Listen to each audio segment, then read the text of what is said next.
Hi, my name is Robbin McManne. I'm a parenting expert, but when I first became a mom, I was anything but an expert. In fact, when I first had kids, I was entrenched in my marketing career that I loved. And in my job, I felt like I had influence, that people listened to me, that what I did mattered. And when I asked people to do things, they did it because they had to do it.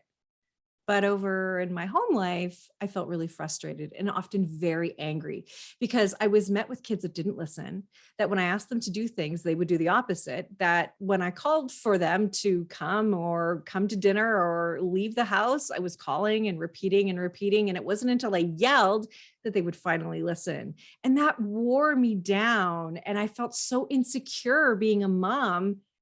And I kind of preferred working to being at home. And so I want to show you a way to show up differently at home when you are working and you do have a job like I did, a demanding job, a professional job. And there is a way for you to come together in both places and actually be more productive at work and be more peaceful at home.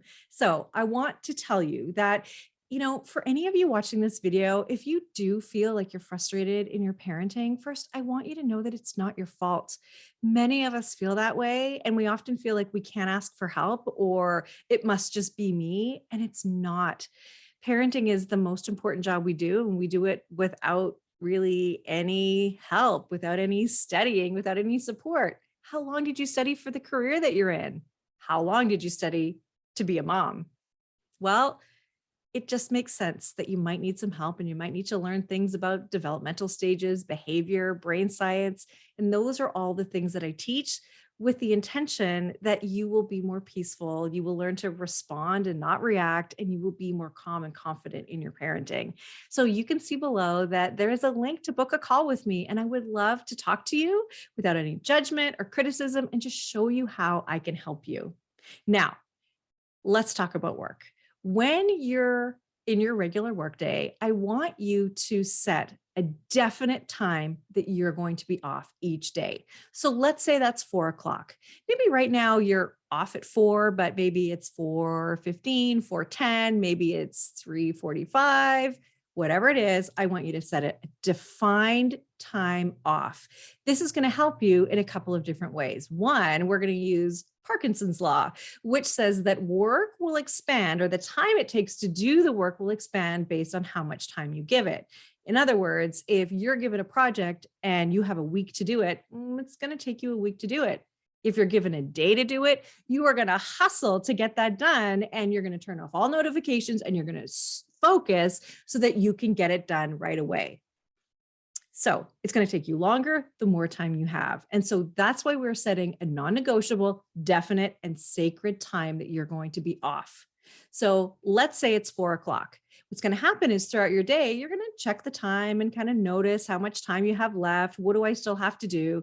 And then around 2 o'clock, you're going to say, okay, I got 2 hours left to go. I better get X, Y, and Z done. I better hustle a little bit so that I can be done and feel good that I got what I needed to accomplished in my day.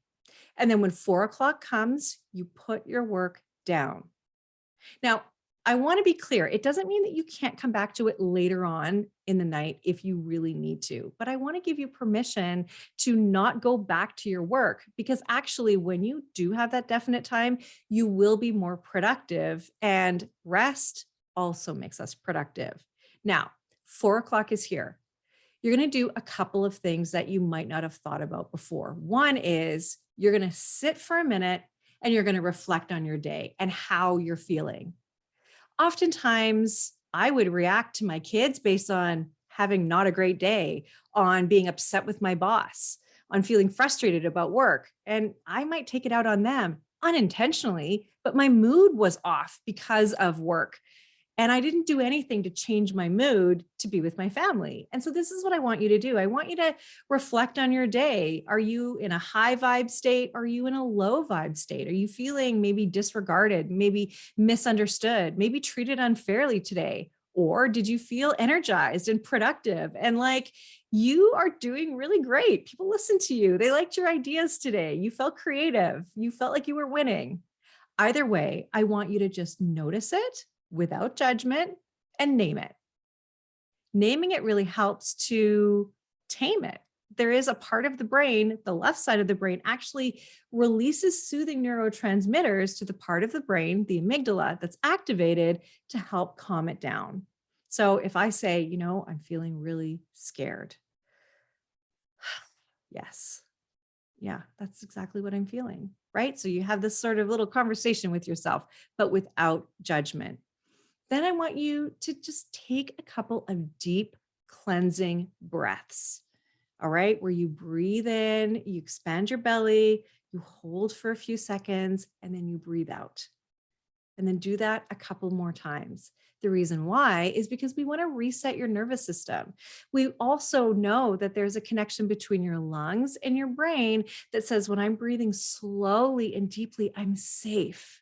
And sometimes when we're in an agitated state, we might actually parent from our fight, flight, or freeze brain, right? And we don't want to do that either. So we have noticed our feelings, we're calming down, and now I want you to set an intention for how you want to show up with your kids. Because when you show up differently, your kids are going to show up differently. And if you show up with stress, anxiety, guess what? That's all contagious. Your kids will feel your energy. And for them, they're not going to say, hey, mom, you know what? I'm feeling really stressed because I can tell you're stressed. It's going to come out as behavior. One child is going to push the other child, or they're going to refuse to cooperate, or they're going to have behavior you don't like. And so it's really important that you set the intention for how you want to be. And maybe your intention is that I want to accept my kids just how they are.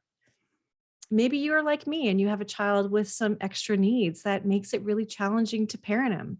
Maybe you have teenagers and they're sort of aloof and don't really care and pretend they don't need you, or say they don't need you, but they still do. Or you've got toddlers that are wreaking havoc over everything. Whatever it is, what do you want to show up like? I want to listen more and talk less.